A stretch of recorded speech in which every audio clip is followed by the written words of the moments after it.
అయినా మార్కెట్లో కొత్త దేవుడొచ్చే చాలా కాలమైంది. అందుకే సోషల్ మీడియా అనే మార్కెట్లో ఒక వస్తువు ఈ మధ్య బాగా చక్కర్లు కొడుతూ మంచి ట్రెండింగ్ మీద ఒక ఊపు పోపుతుంది. అదే కోవిషీల్డ్ వ్యాక్సిన్ వేసుకుంటే పుడుకుమంటారని చెప్పి నడుస్తుంది కదా. అసలు ఇదంతా ఎక్కడ స్టార్ట్ అయింది? ఆస్ట్రాజెనెకా అనే ఒక Britain Swedish company, pharmaceutical company UK హైకోర్టులో ఇచ్చిన స్టేట్మెంట్ వల్ల ఈ రచ్చ అంతా స్టార్ట్ అయింది. అసలే రివ్యూస్ చూసి సినిమాలకు వెళ్ళే రకం, వస్తువులు కొనే రకం కదా మనం. ఈ దేశంలో పక్కోడు పని మీద ఉన్నంత ఇంట్రెస్ట్ సొంత పని మీద ఉండదు జనాలకి. చిచి సంస్కారహీనులు. సో మనకి అవతల వాళ్ళ మీద డిపెండ్ అవ్వడం, వాళ్ళ ఒపీనియన్ మీద బేస్ అవ్వడం బాగా అలవాటు. ఈ ఒక్క విషయాన్ని అలుసుగా తీసుకొని ప్రతి పకోడీగాడు కొన్ని వందల వేల సంవత్సరాలుగా ఈ దేశాన్ని కొడుతున్నాడు, దోచుకుంటున్నాడు, నాశనం చేస్తున్నాడు. కానీ ఈ దేశానికి ఒక అలవాటు ఉంది. నాశనమైన ప్రతిసారి రెట్టింపు వేగంతో లేచి తిరగబడి నిలబడుతుంది. భారతదేశం అనేది ఆకాశంలో అంటుండే ఊరుముచ్చినా మెరుపొచ్చినా పిడుగొచ్చినా నేనెప్పుడు ఒకేలా ఉంటాను.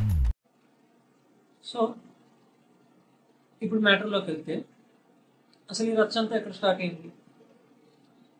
ఆస్ట్రాజెనెకా అనే ఒక ఫార్మాస్యూటికల్ కంపెనీ ఇచ్చిన స్టేట్మెంట్ వల్ల. ఆ స్టేట్మెంట్ మాత్రమే మనకు తెలుసు, కానీ ఆ స్టేట్మెంట్లో ఏమి ఇచ్చింది, ఏం మాట్లాడింది అని చెప్పి మనకి ఏది కూడా తెలియదు. అవునా? ఆ ఇచ్చిన ఒక్క స్టేట్మెంట్ని పట్టుకొని మన సోషల్ మీడియా ఇన్ఫ్లుయెన్సర్లు కావచ్చు, మీమ్ పేజెస్ కావచ్చు, కీబోర్డ్ వారియర్స్ కావచ్చు, రైతా వింగ్ కావచ్చు, రైతా గ్యాంగ్ కావచ్చు, ఇష్యూని ఎలా తిప్పేశారు అని అంటే అరెస్ట్ మోడీ అనే ఒక హ్యాష్ ట్యాగ్ ట్రెండ్ అయ్యే. అసలు మనం ఒక రెండు విషయాలు గమనించాలి, ఆలోచించాలి దీని గురించి. ఫస్ట్ క్వశ్చన్, ఆస్ట్రాజెనెకా మీద కేసు ఫైల్ అయింది 2021లో, అంటే దాదాపు ఇప్పటికి ఒక 2-3 ఏళ్ళు అవుతుంది, 2-3 years. కరెక్ట్గా మన దేశంలో ఎన్నికలు స్టార్ట్ అయ్యి ఎన్నికలు జరుగుతున్న టైంలోనే ఆస్ట్రాజెనెకా ఆ స్టేట్మెంట్ ఇవ్వాల్సినంత అవసరం ఏముంది? ఎలక్షన్స్ అయిపోయిన తర్వాత ఇచ్చుకోవచ్చు, ఎలక్షన్స్ ముందేనే ఇవ్వచ్చు. కరెక్ట్గా ఎలక్షన్స్ టైంలోనే ఇవ్వాల్సిన అవసరం ఎందుకుంది? First question. Second question, AstraZeneca కేవలం మన దేశంలో మాత్రమే వ్యాక్సిన్ అమ్మిందా? ప్రపంచంలో ఇంకా ఎక్కడా అమ్మలేదా? ఆ దేశాల్లో అంతా నార్మల్గానే ఉంది, మన దేశంలో మాత్రమే కాంట్రవర్సీగా ఎందుకు అవుతుంది? ఒకసారి ఆలోచించండి, ఎందుకు అవుతుంది? పొలిటికల్ పర్స్పెక్టివ్తో కాకుండా కామన్ సెన్స్తో ఈ రెండు క్వశ్చన్స్ గురించి కానీ ఆలోచిస్తే దీని వెనక ఏదో ఒక హిడెన్ అజెండా ఉంది అని చెప్పి సుస్పష్టంగా మనకు అర్థమవుతుంది. అది అర్థమవ్వగానే వెంటనే మనకు వచ్చే క్వశ్చన్, అసలు ఇది చెయ్యాల్సిన అవసరం ఎవరికి ఉంది, దేనికి ఉంది? అది అర్థం అవ్వాలనంటే గడ్డపార తీసుకొని తవ్వకాల్లోకి పోవాలి. మెత్తగా అర్థమా? పదం పదం.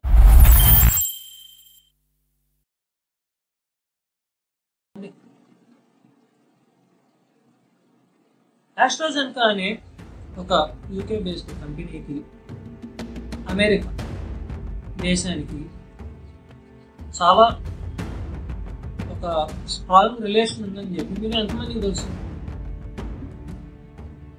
ఆస్ట్రాజెనెకా వేరే దేశాలతో పాటు యుఎస్లో దాని మందులు తయారు చేయడం కానీ, వ్యాక్సిన్స్ కోసం క్లినికల్ ట్రయల్స్ చేయడం కానీ జరుగుతుంది. దాని క్లినికల్ ట్రయల్స్ కోసం అమెరికన్ మెడికల్ సెంటర్స్ హెల్ప్ తీసుకోవడము, వాటి research and development wing help తీసుకోవడము, సమ్టైమ్స్ క్లినికల్ ట్రయల్స్ కోసము ప్లస్ మెడిసిన్స్ తయారు చేయడం కోసము అక్కడుండే సైంటిస్ట్ హెల్ప్ కూడా తీసుకుంటుంది ఆస్ట్రాజెనెకా అనేది. ఇది ఒకటి. యుఎస్లో మెయిన్గా తయారు చేసే మెడిసిన్స్ ఏంటి, మెడిసిన్స్ కానీ వ్యాక్సిన్స్ కానీ అంటే దేని మీద అంటే ఆంకాలజీ, రెస్పిరేటరీ, కార్డియాక్ సంబంధిత వ్యాధుల మీద మెడిసిన్స్ అండ్ వ్యాక్సిన్స్ని ఇది రీసెర్చ్ చేసి తయారు చేస్తుంది. ఒక చిన్న విషయం ఆలోచించండి. 1999లో ఆస్ట్రాజెనెకా అనే ఈ ఫార్మాస్యూటికల్ కంపెనీ ఎస్టాబ్లిష్మెంట్ అయ్యింది. 1849లో ఫైజర్ అనే ఒక ఫార్మాస్యూటికల్ కంపెనీ ఎస్టాబ్లిష్మెంట్ అయ్యింది. అంటే ఫైజర్ అనేది ఆస్ట్రాజెనెకా కంటే చాలా పాత కంపెనీ, చాలా పెద్ద ఫార్మాస్యూటికల్ కంపెనీ. అంత పెద్ద ఫైజర్ అనే కంపెనీ 2014లో ఆస్ట్రాజెనెకా కంపెనీని కొనాలని ఎందుకు ప్రయత్నించింది ఒకసారి ఆలోచించండి. ఒక 15 ఏళ్ళలో ఆస్ట్రాజెనెకా యుఎస్ మెడికల్ ఫీల్డ్లో, ఐ మీన్ ఫార్మాస్యూటికల్ ఫీల్డ్లో ఎంత ఇంపాక్ట్ క్రియేట్ చేయకపోతే ఫైజర్ అనే పెద్ద ఫార్మాస్యూటికల్ కంపెనీ ఆస్ట్రాజెనెకాని కొనాలి అని చెప్పి ప్రయత్నిస్తుంది. ఒకసారి ఆలోచించండి. అంటే దీన్ని బట్టి మనకి ఏమర్థమవుతుంది, ఆస్ట్రాజెనెకా అనేది యుఎస్లో one of the leading pharmaceutical company. ఇది అక్కడ Covid vaccine, AstraZeneca Covid vaccine clinical trials కూడా వేసింది. phase 3లో ఫస్ట్ ఫేజ్ యూకేలో, second phase of clinical trials UK, South Africa, Brazil and పోలాండ్లో, third phase of clinical trials యుఎస్లో చేయడం జరిగింది. ఇవన్నీ చూస్తే మీకు అర్థమవుతుంది ఆస్ట్రాజెనెకా ఫార్మాస్యూటికల్ కంపెనీకి యుఎస్కి ఒక స్ట్రాంగ్ రిలేషన్షిప్ అయితే ఈ రెండింటి మధ్య ఉంది. అసలు యుఎస్ ఇంత స్ట్రాంగ్గా తయారవ్వడానికి కారణం ఏంటి ఎప్పుడైనా ఆలోచించారా? 1776లో తయారైన ఈ దేశం అతి తక్కువ కాలంలోనే ఒక గొప్ప మహాశక్తిగా ఎలా ఆవిర్భవించింది ఆలోచించారు ఎప్పుడైనా? దానికి 3 లాబీస్ కారణం. అవి యావత్ ప్రపంచం మొత్తాన్ని శాసిస్తుంది. ఆ 3 లాబీసే oil lobby, pharma lobby, arms and ammunitions lobby. Oil lobby, oil ఎంత ఇంపార్టెంటో మనందరికీ తెలుసు. మన డే టు డే లైఫ్లో ఒక 10 పైసలు పెట్రోల్ మీద పెరిగిందని అంటేనే మనము గిలగిల్లాడిపోతాం. 1 రూపీ, 2 రూపీస్ ఇలా పెరిగిందని అంటే చాలా ఇబ్బంది పడతాం. తెలుసు కదా ఆయిల్ ఎంత ఇంపార్టెంట్ రోల్ ప్లే చేస్తుంది. అట్లాంటి ఆయిల్ని మొత్తం మెయింటైన్ చేసి డీల్ చేసేది ఒక లాబీ ఉంది. ఆ లాబీ మొత్తము యుఎస్ కంట్రోల్లో. అది ఎలాగా అంటే, if you observe the history of oil in the world, middle ఈస్ట్లో ఆయిల్ అనేది దొరుకుతుంది అన్నప్పుడు యుఎస్ పెట్రోడాలర్ అనే దాన్ని ఉపయోగించమని చెప్పి మిడిల్ ఈస్ట్కి చెప్పి, దానికి కాంపెన్సేషన్గా మిడిల్ ఈస్ట్కి సెక్యూరిటీ బాధ్యతలు యుఎస్ తీసుకుంటాను అని చెప్పి మాట తీసుకొని, మిడిల్ ఈస్ట్ ఎవరికైనా పెట్రోల్ అమ్మాలి అని అంటే, ఐ మీన్ ఆయిల్ అమ్మాలి అని అంటే, the transaction should be made with petrodollar. ఇది ఫస్ట్ స్టేజ్. ఆయిల్ లాబీని దాని కంట్రోల్లోకి తీసుకుంటే, ఆయిల్ మార్కెట్ని దాని కంట్రోల్లోకి తీసుకోవడానికి ఫస్ట్ స్టేజ్. దాని తర్వాత ఇరాక్ అనే దేశంలో ఆయిల్ ఉందని చెప్పి తెలుసుకొని అక్కడేదో ఎక్స్ప్లాయిటేషన్ చేద్దామని చెప్పి వెళ్తే, అక్కడ ఒక లీడర్ సద్దాం హుసేన్ అనే వ్యక్తిని ఇదంతా పసిగట్టి యుఎస్ మనల్ని ఎక్స్ప్లాయిట్ చేస్తుంది అని చెప్పి కనుక్కొని యుఎస్కి వ్యతిరేకంగా పోరాటం స్టార్ట్ చేసింది. ఆ సద్దాం హుసేన్ అనే వ్యక్తిని ఒక టెర్రరిస్ట్గా ప్రొజెక్ట్ చేసి ప్రపంచ దేశాలన్నింటినీ ఒక భయాందోళనకు గురి చేసి, సద్దాం హుసేన్ మీదకి అంటే ఇరాక్ దేశం మీదకి ప్రపంచ దేశాలన్నీ యుద్ధానికి వెళ్ళేట్టు చేసి, ఇరాక్ దేశాన్ని నాశనం చేసి అక్కడున్న ఆయిల్ లాబీని యుఎస్ దాని కంట్రోల్లోకి తీసుకుంది. సో దీన్ని బట్టి మనకి ఏమర్థమవుతుంది, యుఎస్కి దాని ఓన్ ఆయిల్ లాబీ అనేది ఉంది. ఆయిల్ అనేది ప్రపంచాన్ని మొత్తం శాసిస్తుంది, అవునా కాదా? ప్రపంచం మొత్తాన్ని ఆయిల్ శాసిస్తుంది, ఆయిల్ని యుఎస్ శాసిస్తుంది. అంటే ప్రపంచం మీద కంట్రోల్ ఎవరికి ఉంది? మీరే ఆలోచించండి. తర్వాత pharma lobby 2022 world medical market షేర్ని కానీ చూస్తే దాంట్లో 42.6% is coming from US alone. అంటే 42.6% మార్కెట్ షేర్ మెడిసిన్స్ మీద, మెడికల్ ఇండస్ట్రీలో 42.6%, 42.6% కేవలం అంటే కేవలము యుఎస్ నుంచే వస్తుంది. దీనికి కారణం ఏంటి? యుఎస్లో దానికంటూ ఒక సొంత R&D వింగ్ ఉండడం, ఈ కారణం వల్ల అది ఫార్మాస్యూటికల్ కంపెనీస్ అన్నిటికీ కూడా ఒక హబ్గా మారిపోయింది.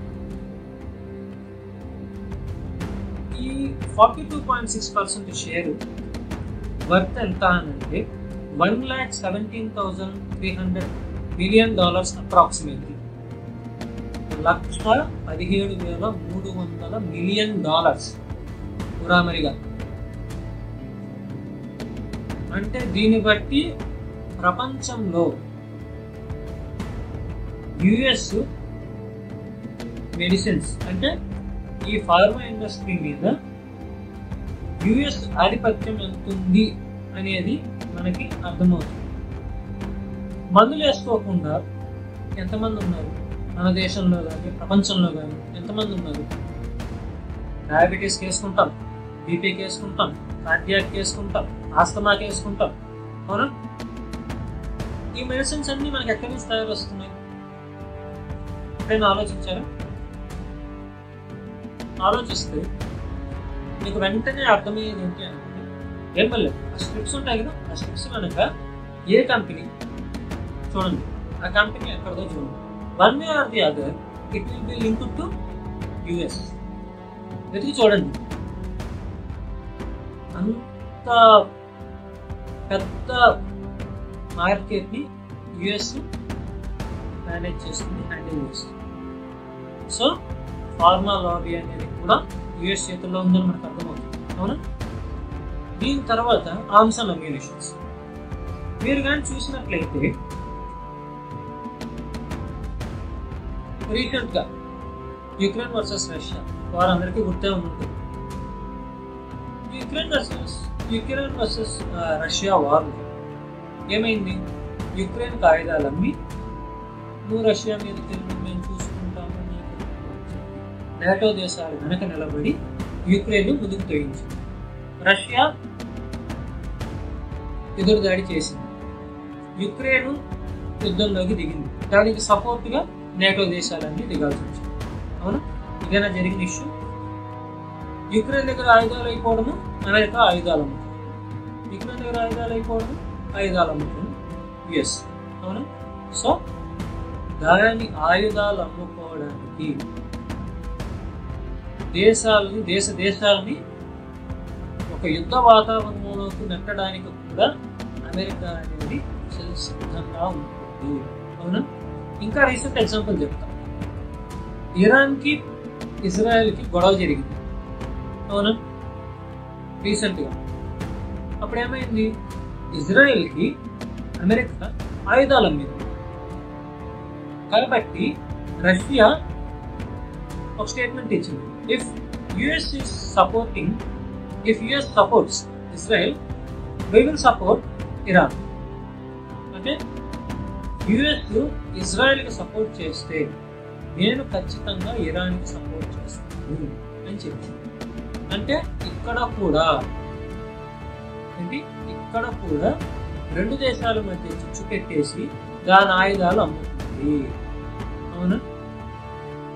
సో దీన్ని బట్టి దానికి ఒక own arms and ammunitions lobby కూడా ఉంది. మీరు కొంచెం అనలైజేషన్ చేసుకొని రీసెర్చ్ చేస్తే మీకు అర్థమవుతుంది. ప్రపంచంలో అతిపెద్ద వెపన్స్ తయారీ సంస్థలు ఎక్కడైనా ఉన్నాయి అని అంటే అది అమెరికాలో. సో దీన్ని బట్టి మీకు అర్థం చేసుకోవాలి, మీకు అర్థం అవ్వాలి ఆర్మ్స్ అండ్ అమ్యునిషన్స్ లాబీ అనేది ఎంత ఇంపార్టెంట్ యుఎస్కి. అవునా? సో ఇంకో పక్క చూస్తే 2019 నుంచి ఈ కాంట్రావర్సీ అంటే ఈ ఆస్ట్రాజెనెకా కాంట్రావర్సీ లేచేదాకా భారతదేశం ఏ విధంగా కదులుతున్నది మనం కానీ గమనించినట్లయితే ఈ 3 లాబీస్కి అమెరికాకి యుఎస్కి వ్యతిరేకంగా భారతదేశం కదులుతుంది. అది ఎలా? మీకు కానీ గుర్తుంటే 2020వ సంవత్సరంలో ఆత్మనిర్భర్ భారత్ అనే ఒక స్కీమ్ని గవర్నమెంట్ ఆఫ్ ఇండియా ఇంట్రడ్యూస్ చేసింది. దీని అర్థం ఏంటి? గుండె సూది నుంచి అనుభవం దాకా మొత్తం మన దేశంలోనే తయారవ్వాలి. ఎక్కడి నుంచి ఇంపోర్ట్ చేసుకునే స్థాయికి మనం ఉండకూడదు, మనం ఎక్స్పోర్ట్ చేసే స్థాయికి మనం ఉండాలి. ఎవరి మీద మనం డిపెండ్ అవ్వకూడదు దేనికి కూడా. we need to be self Reliance. Atmanirbhar Bharat, self dependency. అవునా? గుర్తుంది కదా అందరికీ. ఈ ఆత్మనిర్భర్ భారత్ వల్ల దేనికైనా బాగా ప్లస్ అయింది అని అంటే అది మన weaponry manufacturing industries. Tejas, BrahMos, Durga, అగ్ని ఇలాంటి ఓన్ వెపనరీ సిస్టమ్ని, వెపన్స్ని మనం తయారు చేసుకున్నాం. మిసైల్ లాంచింగ్ ప్యాక్స్ కావచ్చు, దాని తర్వాత ఫైటర్ జెట్స్ కావచ్చు, ఇలా చాలా మనము తయారు చేసుకున్నాం ఆత్మనిర్భర్ భారత్ వల్ల. ఇవి తయారు చేసుకొని మనం వాడడమే కాకుండా బయట దేశాలకు కూడా ఎక్స్పోర్ట్ చేసే స్థాయికి మన ఆయుధ ఇండస్ట్రీ అనేది, వెపన్స్ ఇండస్ట్రీ అనేది డెవలప్ అయ్యింది. దీనివల్ల ఎవరికి దెబ్బ? అమెరికా. అవును, అమెరికన్ వెపన్ మార్కెట్ని మనము మెల్లిమెల్లిగా క్యాప్చర్ చేస్తున్నాము. సో ఇది మొదటి దెబ్బ ఆర్మ్స్ అండ్ అమ్యునిషన్స్ మీద పడింది. రెండో దెబ్బ వెంటనే 2021వ సంవత్సరంలో ఒక పార్షియల్లీ ఓన్ వ్యాక్సిన్ కోవిషీల్డ్ని, ఒక ఫుల్లీ ఓన్ వ్యాక్సిన్ కోవాక్సిన్ని భారతదేశం తయారు చేసింది. దేశీయ వ్యాక్సిన్ కోవాక్సిన్ని భారతదేశం తయారు చేసి భారతదేశం వాడుకోవడమే కాకుండా పలు దేశాలకి ఫ్రీగా పంపిణీ చేసి మరికొన్ని దేశాలకి తక్కువ రేట్లలో, అమెరికన్ వ్యాక్సిన్ కంటే తక్కువ రేట్లో, రష్యన్ వ్యాక్సిన్ కంటే తక్కువ రేట్లో, చైనీస్ వ్యాక్సిన్ కంటే తక్కువ రేట్లో అమ్మి యుఎస్ ఫార్మా లాబీ కూడా దెబ్బతీసింది. యుఎస్ వ్యాక్సిన్ మీద అంటే యుఎస్కి ఉండే మెడికల్ ఇండస్ట్రీ, మెడికల్ మార్కెట్ను కూడా మెల్లిమెల్లిగా క్యాప్చర్ చేయడం భారతదేశం స్టార్ట్ చేసింది. ఇది రెండో దెబ్బ. మొదటి దెబ్బ ఆర్మ్స్ అండ్ అమ్యునిషన్స్ ఇండస్ట్రీ మీద పడింది, వెపనరీ ఇండస్ట్రీ మీద. రెండో దెబ్బ ఫార్మాస్యూటికల్ ఇండస్ట్రీ మీద పడింది. రీసెంట్గా మీకు కానీ గుర్తుంటే రష్యా మీద యుఎస్ శాంక్షన్స్ విధించింది. ఎవరు దాని దగ్గర నుంచి పెట్రోల్ కొనకూడదు, అది ఇది. దానికి యూరోపియన్ యూనియన్ మొత్తము కూడా సపోర్ట్ చేసింది. దానివల్ల ఇబ్బంది పడింది యూరోపియన్ యూనియన్. అవునా? European union. సో దీన్ని అలసుగా తీసుకొని, దీన్ని ఒక ఛాన్స్గా తీసుకొని, యాజ్ అన్ అడ్వాంటేజ్గా తీసుకొని రష్యా దగ్గర నుంచి భారతదేశం ఆయిల్ని కొని యూరోపియన్ యూనియన్లో ఉండే దేశాలకి అమ్ముతూ వచ్చింది. అంటే రష్యా దగ్గర నుంచి భారత్ కొంటే, భారత్ నుంచి EU కొంటారు. అంటే ఇంతకు ముందు దాకా ఆయిల్ లాబీ యుఎస్ చేతుల్లో ఉంది, ఇప్పుడు అది మెల్లగా అది భారత్ చేతుల్లోకి వచ్చింది. ఇది మూడో దెబ్బ. అవునా? ఆర్మ్స్ అండ్ అమ్యునిషన్స్ ఇండస్ట్రీ మీద దెబ్బపడింది, దెబ్బేసింది. ఫార్మాస్యూటికల్ ఇండస్ట్రీ మీద దెబ్బపడింది, ఆయిల్ ఇండస్ట్రీ మీద దెబ్బపడింది. మనం 3 దెబ్బలు. మీరు ఇంకా దాన్ని గమనించినట్టయితే ఈ వ్యాక్సిన్ గురించే కదా గొడవంతా. నేను మీకు ఒక చిన్న టిప్ ఇస్తాను. ఈ వైరస్ ఎక్కడ తయారైందని అంటున్నారు బయట జర్నలిస్టులు కావచ్చు, సైంటిస్ట్ కావచ్చు, ఎవరైనా వుహాన్ ల్యాబొరేటరీ. అవును, ఈ వుహాన్ ల్యాబొరేటరీకి అమెరికన్ మెడికల్ అసోసియేషన్ నుంచి ఫండింగ్ వచ్చింది. యాంటనీ ఫౌచి అనే అతను అమెరికన్ మెడికల్ అసోసియేషన్ హెడ్గా ఉన్నప్పుడు వుహాన్ ల్యాబొరేటరీకి ఫండ్స్ వెళ్ళాయి. వుహాన్ ఎక్కడ ఉందో మీ అందరికీ తెలుసు అనుకుంటా. రీసెంట్గా మైక్రోసాఫ్ట్ ఒక స్టేట్మెంట్ ఇచ్చింది. చైనా ఆర్టిఫిషియల్ ఇంటెలిజెన్స్ యూజ్ చేసి భారతదేశంలో జరిగే ఎన్నికల మీద ప్రభావం చూపించాలి అని చెప్పి, ఎన్నికల ఫలితాల మీద ప్రభావం చూపించాలి ఒక కుట్ర పన్నుతుంది అని చెప్పి మైక్రోసాఫ్ట్ ఒక స్టేట్మెంట్ ఇచ్చింది. కరెక్ట్గా ఇవన్నీ డాట్స్ అని మీరు కానీ జాయిన్ చేసుకుంటే ఈ కాంట్రవర్సీ కనుక ఎవరున్నారు ఏంటనేది మీకు అర్థమవుతుంది. సో ఫైనల్గా నేను చెప్పొచ్చేది ఏంటంటే 2024లో మళ్ళీ మోదీజీ గారు వస్తే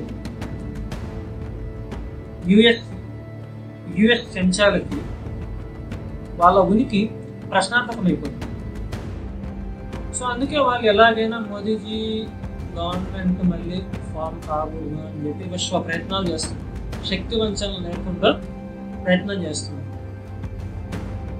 కానీ వాళ్ళు దీంట్లో అట్ర తెలియలేదు, ఘోరంగా విఫలమయ్యారు. వాళ్ళు ఇప్పుడు మన దేశం మీద ఉపయోగించేదాన్ని హైబ్రిడ్ వార్ఫేర్ అంటారు. It's 6th generation of warfare. అసలు ఈ హైబ్రిడ్ వార్ఫేర్ అంటే ఏంటి, 6th జనరేషన్ ఆఫ్ వార్ఫేర్ అంటే ఏంటో తెలుసుకోవాలి అంటే మా ఛానల్లో ఆల్రెడీ హైబ్రిడ్ వార్ఫేర్ అనే దాని మీద ఒక వీడియో ఉంటుంది. You can go and have a look at it. మీరు కానీ ఆ వీడియోను కూడా కానీ చూసినట్టయితే మీకు ఇంకా చాలా క్లియర్గా అర్థమవుతుంది అసలు ఏం జరుగుతుంది మన దేశంలో, ఎలా జరుగుతుంది, ఏం జరుగుతుంది అనేది. సో మీ అందరికీ డాట్స్ ఇచ్చేసాను. ఇంకా తవ్వుకున్నోడికి తవ్వుకున్నంత.